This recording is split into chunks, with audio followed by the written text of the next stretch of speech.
Good morning student, welcome back again beauty and wellness series. As you know that हम class 11th की book discuss कर रहे हैं और यूनिट 1 का सेशन 4 कर रहे हैं, जो अलग अलग पार्ट के अंदर डिवाइड किया गया है। आज पार्ट 3 की हम बात करने वाले हैं। Session 4 health and safety in the work area. हमने फायर सेफ्टी की बात की है, इलेक्ट्रिकल सेफ्टी। आज हम बात करने वाले हैं केमिकल सेफ्टी के बारे में। केमिकल, बहुत सारे केमिकल्स ऐसे होते हैं, जैसे हमारा कलर है, रिबॉन्डिंग या स्मूथनिंग करते हैं, एक तरह से ये सारे केमिकल्स हैं। इनको कैसे हैंडल किया जाता है, सेफ्टी का कैसे ध्यान रखा जाता है जब आप केमिकल के साथ काम कर रहे हो। तो let's begin with chemical safety. In the beauty and wellness industry various products containing chemicals. मैंने अभी आपको बताया बहुत सारे ऐसे प्रोडक्ट्स हैं जिनके अंदर क्या होता है, केमिकल होता है। कहाँ पे? ब्यूटी एंड वेलनेस इंडस्ट्री के अंदर। Various product containing chemicals are used. Frequent contact with these products. Frequent, जब आप लगातार इनके कांटेक्ट में आते हो, किनके कांटेक्ट में? केमिकल्स के। Frequent contact with these products can lead to some adverse health effect, जो कि बुरा प्रभाव डालते हैं किसके ऊपर? आपकी हेल्थ के ऊपर। But these products cannot be avoided. अब इनको अवॉइड नहीं किया जा सकता। So it becomes imperative that while using them, utmost care and precaution are taken. Avoid नहीं किया जा सकता, इनको यूज करना पड़ेगा, बट थोड़ा ध्यान से। कैसे हम यूज कर सकते हैं? जब हम इन्हें यूज कर रहे हैं तो हम किस तरह से प्रिकॉशंस यूज कर सकते हैं, तो उसके बारे में हम बात करने वाले हैं।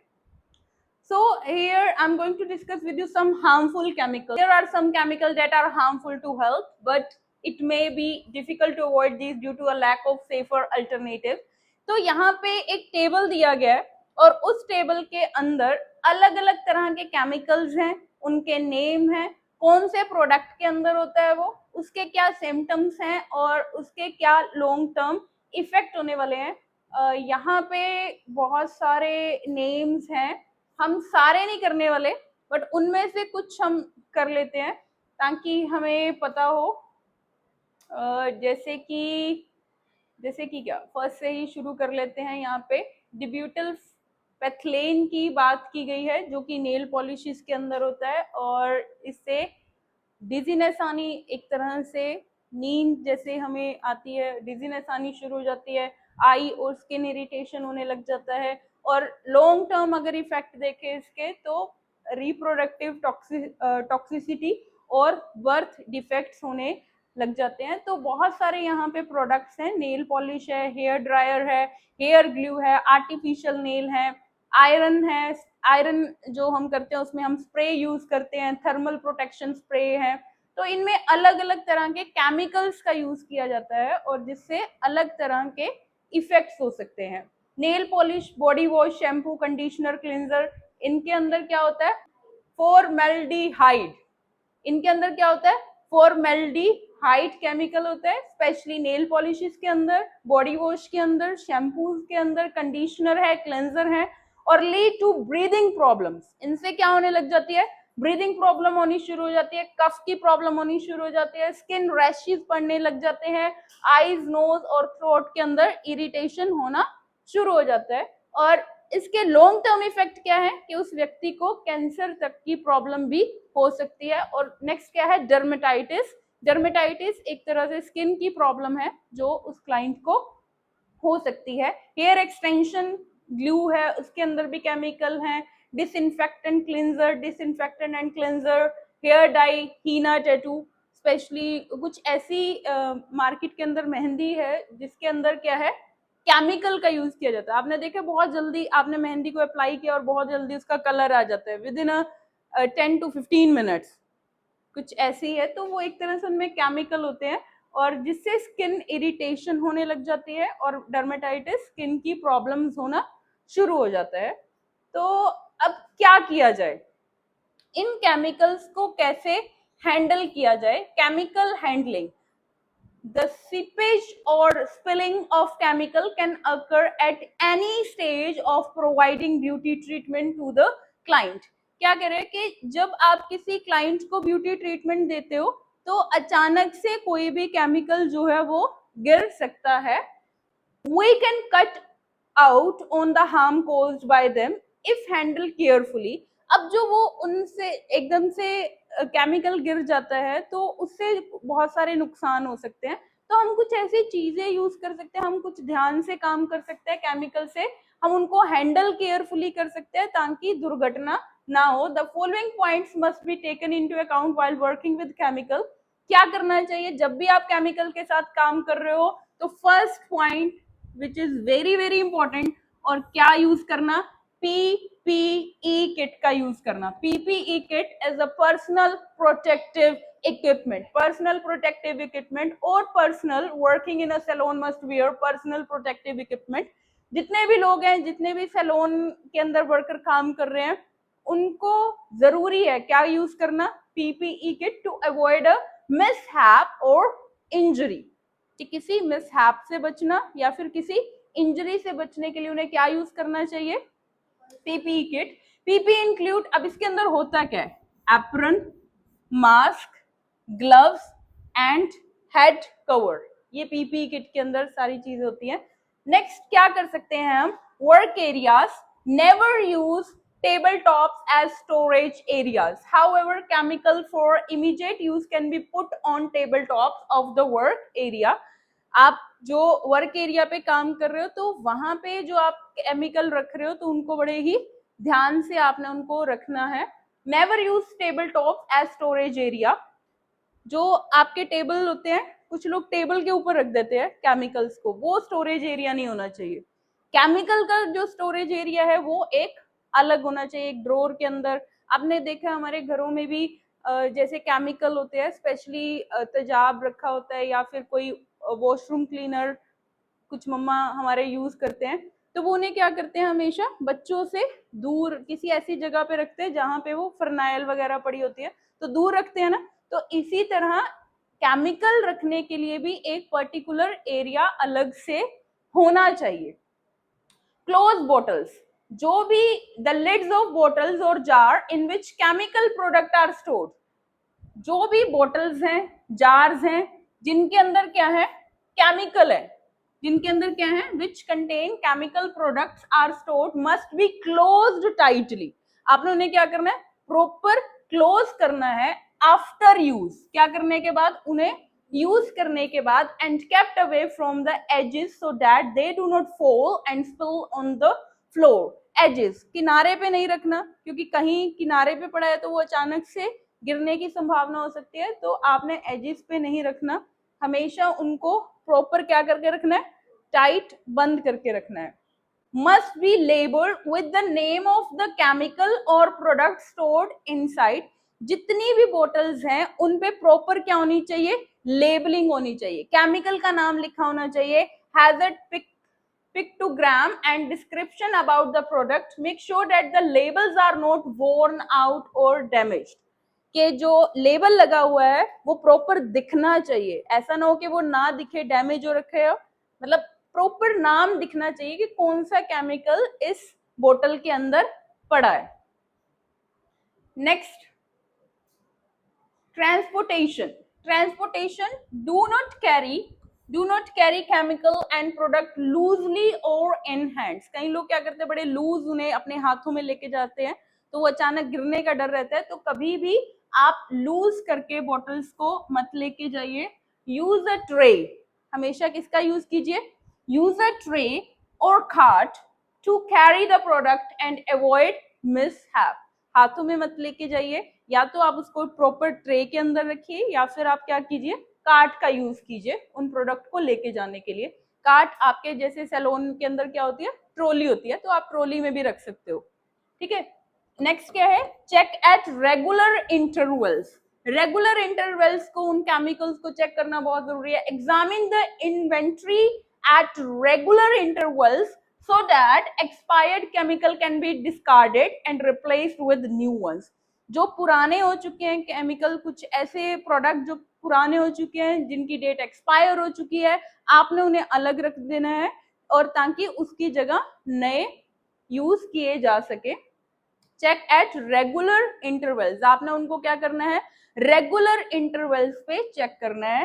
Keep the floor clean from chemicals, in case a chemical spills on the floor, अगर फ्लोर के ऊपर गिर जाता है केमिकल तो आपने इमीडिएटली क्या करना है, देन इमीडिएटली क्लीन इट, उस एरिया को जल्दी से जल्दी क्या करना है, आपने क्लीन करना है। जैसे कि यहाँ पे पिक्चर के अंदर दिखाया गया, इन case of a chemical spill immediately clean the floor, उस एरिया को आपने क्या कर देना है, इमीडिएटली क्लीन कर देना है।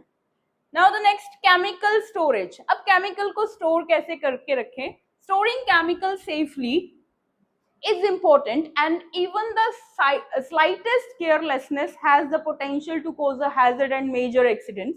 अब आप कह रहे हो कि अगर हल्का सा भी आपने आनाकानी कर दी, आपने प्रॉपर केमिकल्स को स्टोर करके नहीं रखा और कोई केमिकल अचानक से गिर गया तो उसका बहुत ज्यादा नुकसान हो सकता है।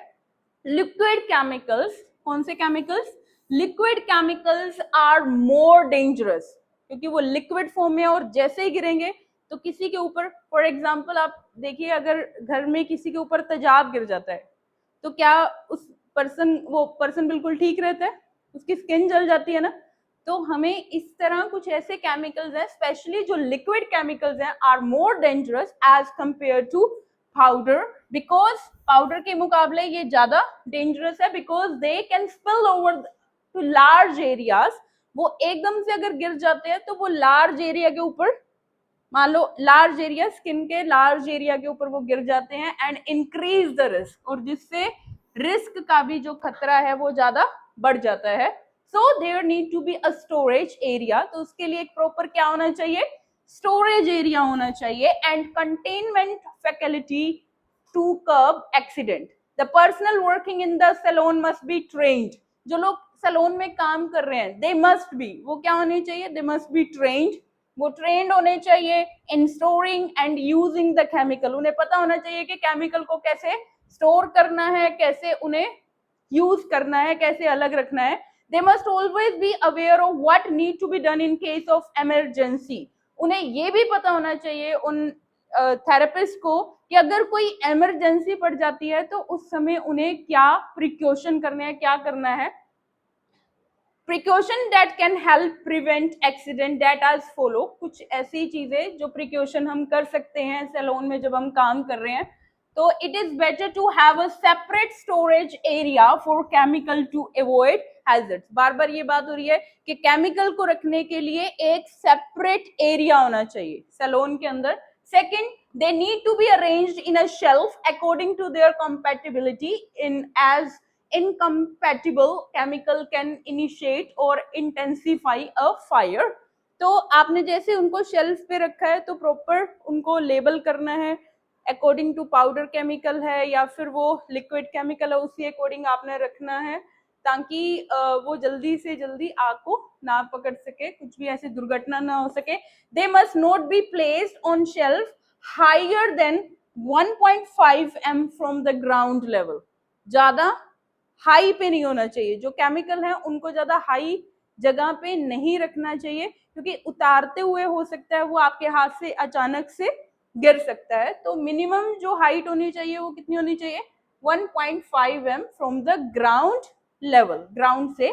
Fourth, heavy and large bottles, अगर बोटल्स क्या है, हैवी है, और second large bottle need to be kept in a lower shelf, उन्हें हमेशा कौन सी शेल्फ पे रखना चाहिए, जो लोअर शेल्फ है। And flammable chemical must be placed in safety cabinet, और ऐसे केमिकल्स जो बहुत जल्दी आग को पकड़ लेते हैं उनको आपने प्रॉपर सेफ्टी के अंदर स्टोर करके रखना है। Every chemical need to have a designated place of storage and must be put back in its respective place after use।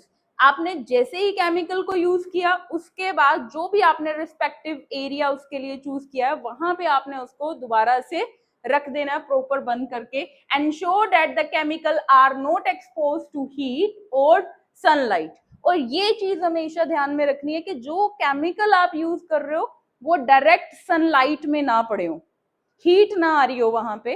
तो केमिकल को स्टोर करने की जगह ऐसी होनी चाहिए ताकि वो किसके कांटेक्ट में ना आए, हीट के कांटेक्ट में जल्दी से ना आए। Each chemical must be labelled, और सबसे जरूरी क्या है कि जो भी केमिकल है उस पर प्रॉपर लेबलिंग होनी बहुत जरूरी है।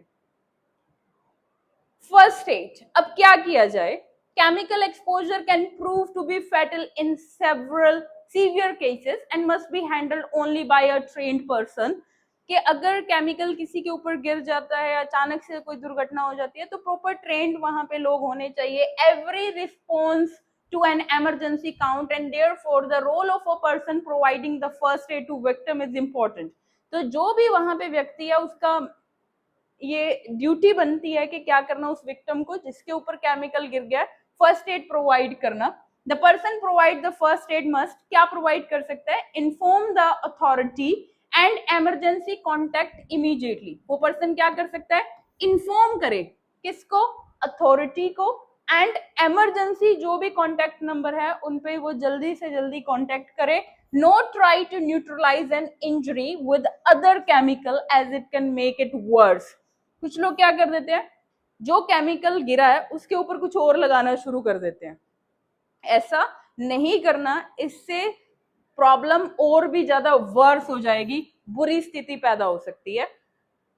Third, no touch a burn, जो एरिया बर्न हुआ है उसको टच नहीं करना। No touch a burn, apply an ointment on the affected area और burst the blister. The person must wait for a doctor instead.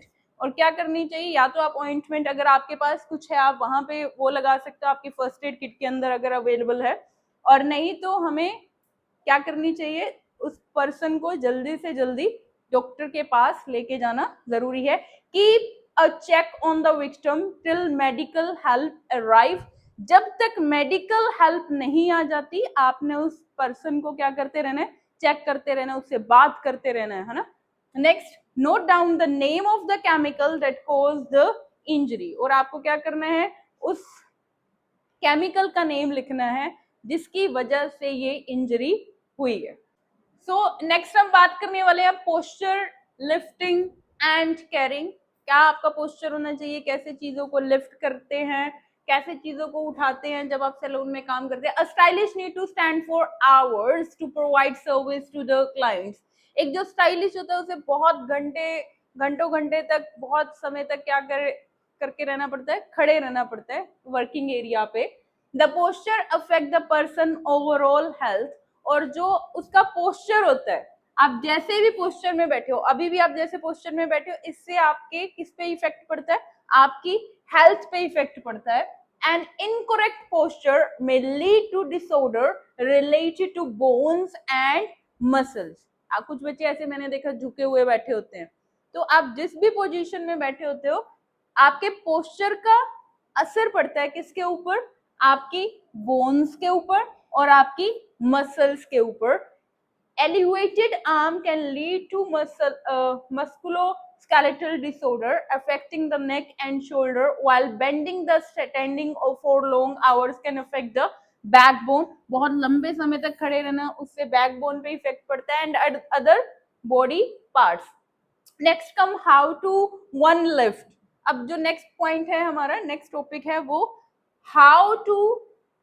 How one lift and carry the stock. अब चीजों को उठाएं कैसे, कैसे लेके जाएं एक जगह से दूसरी जगह, इसको बताने का यहाँ पे कुछ वे बताए गए हैं। Sudden heavy lifting may lead to muscle pull and ligament rupture, so one need to be careful with one posture while working at all time। तो आपका पोस्चर क्या होना चाहिए, सही वे क्या है चीजों को उठाने के लिए, है ना। अगर आपने सही तरीके से चीजों को लिफ्ट नहीं किया तो उससे क्या हो सकता है?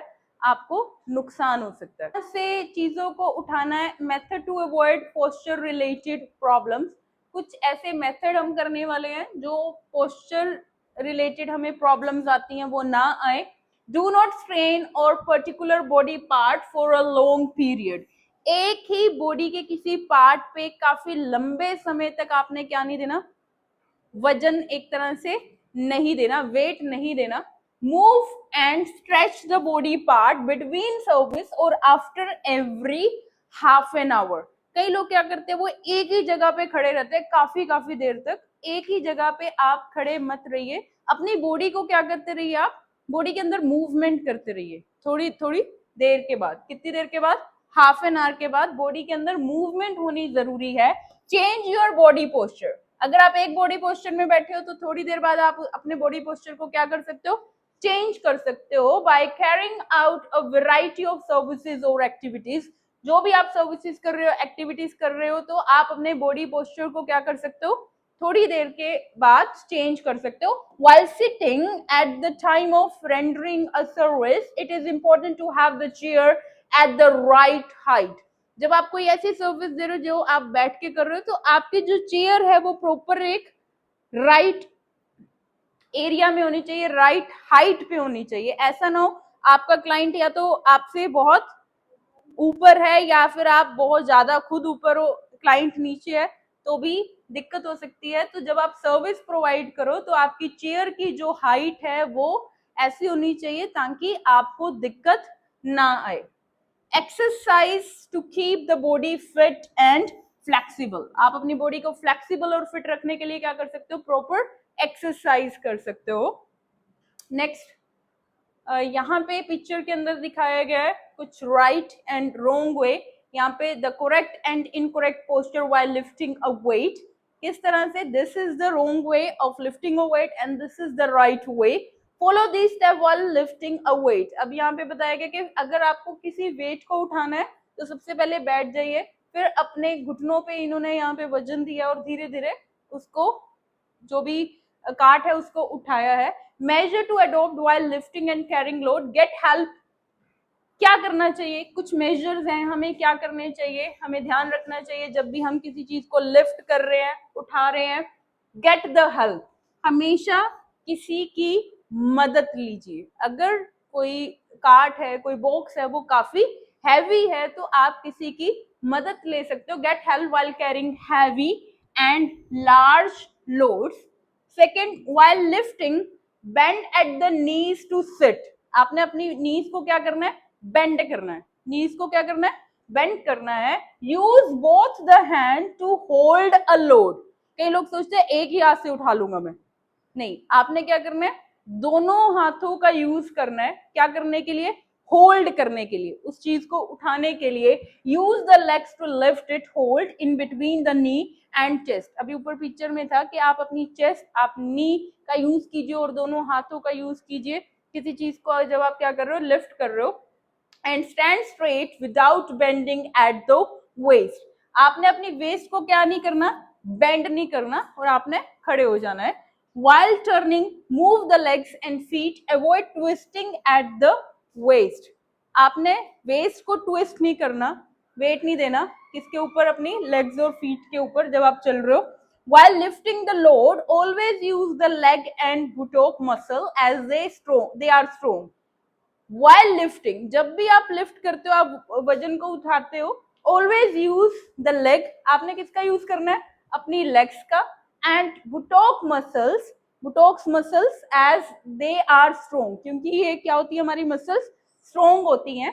lower back muscles are weak।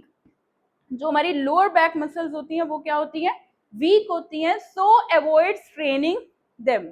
जो आपकी लोअर बैक मसल्स हैं, दे आर वीक, उनका यूज मत कीजिए। किसका यूज करना चाहिए, आपकी जो लेग्स है और दूसरा है बुटॉक मसल्स का।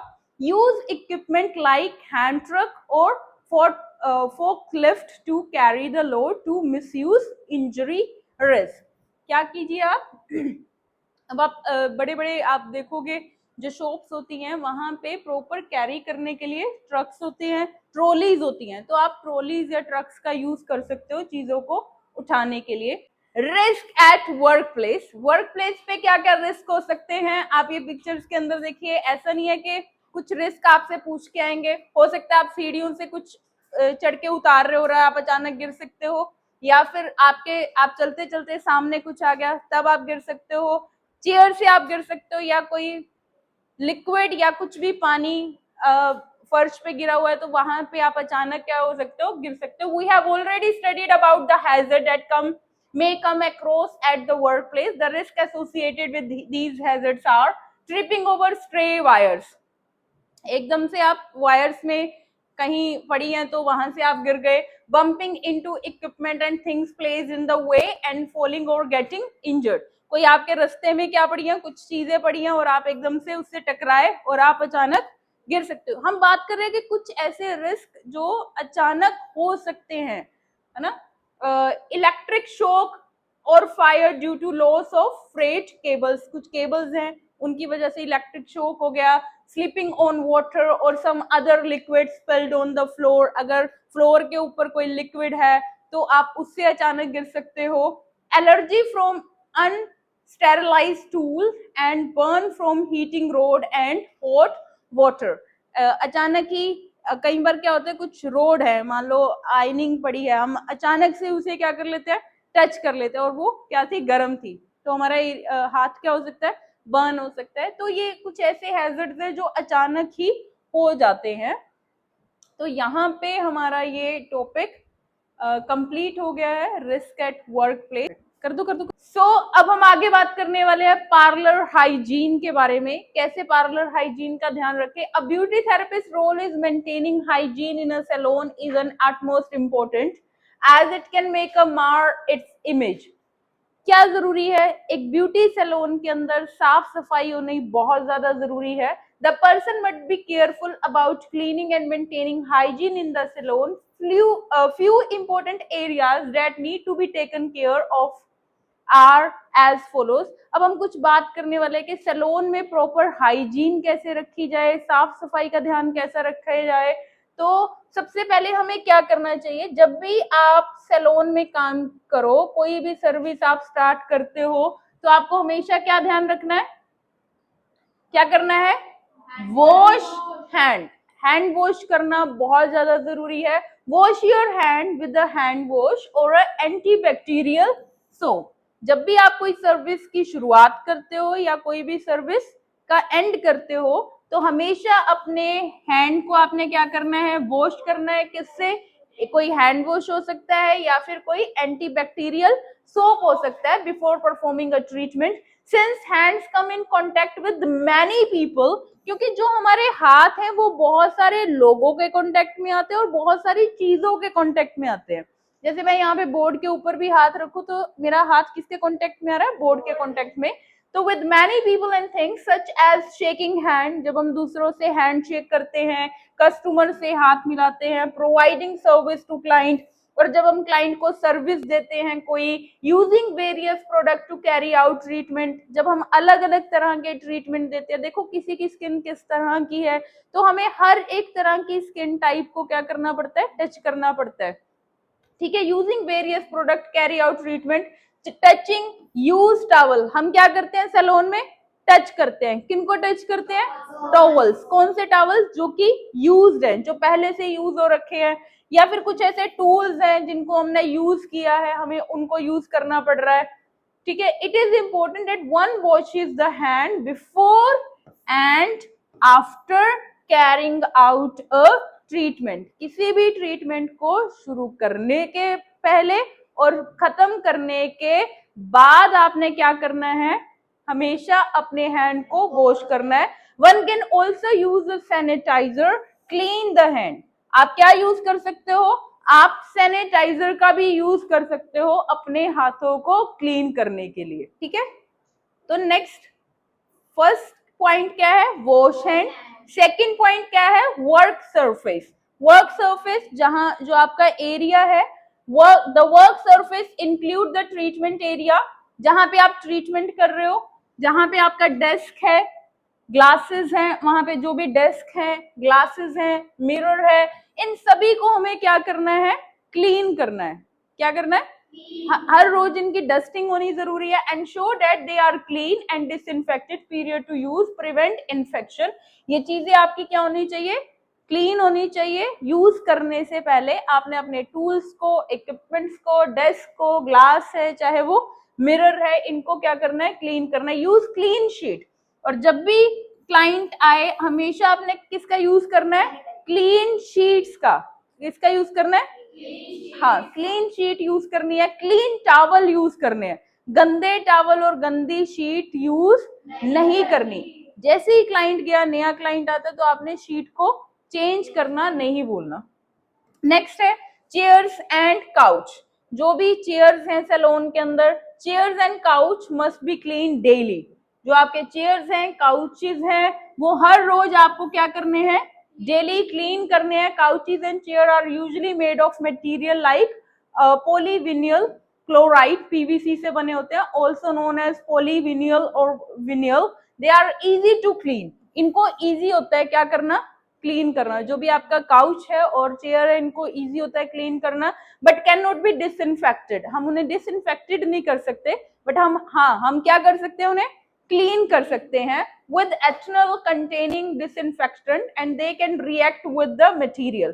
कुछ ऐसे डिसइंफेक्टेंट होते हैं जिनका हम यूज कर सकते हैं क्या करने के लिए, चेयर्स को और काउच को क्लीन करने के लिए। Making it brittle, the crack that appear due to brittleness are prone to microbe accumulation. Next क्या है, देखिए हम क्या बात कर रहे हैं, हम बात कर रहे हैं कि पार्लर में हाइजीन कैसे रखी जाए। उसके लिए हमें क्या करना है, पहली चीज क्या करनी है, वॉश हैंड करने हैं। सेकंड क्या है, वर्क सरफेस हमारा साफ होना चाहिए, चेयर्स एंड काउच साफ होने चाहिए। नेक्स्ट क्या है, tools and instrument. Tools and instrument, all tools and instrument must be cleaned and disinfected before use. Use करने से पहले आपने अपने सभी टूल्स को क्या करना है, क्लीन करना है और उन्हें डिसइंफेक्ट करना है। Read the manufacture instruction before cleaning an equipment. हर एक इक्विपमेंट जो है उसे कैसे क्लीन करना है, उसके ऊपर कुछ मैन्युफैक्चर ने कुछ इंस्ट्रक्शन लिखी होती है, उनको फॉलो करना है आपने, और उसके अकॉर्डिंग ही अपने टूल को आपने क्या करना है, यूज करना है। नेक्स्ट आता है floor. Floor must be clean. Floor क्या होनी चाहिए, फ्लोर जो एरिया है जहां आपका सैलून है, वहां की जो फ्लोर है वो क्लीन होनी चाहिए with the disinfectant regularly। make sure that nothing spills or drop on the floor। ये हमेशा ध्यान रखना है कि कुछ फर्श पे गिरा हुआ ना हो। अगर कुछ गिरा हुआ है तो आपने जल्दी से जल्दी उस एरिया को क्लीन करना है।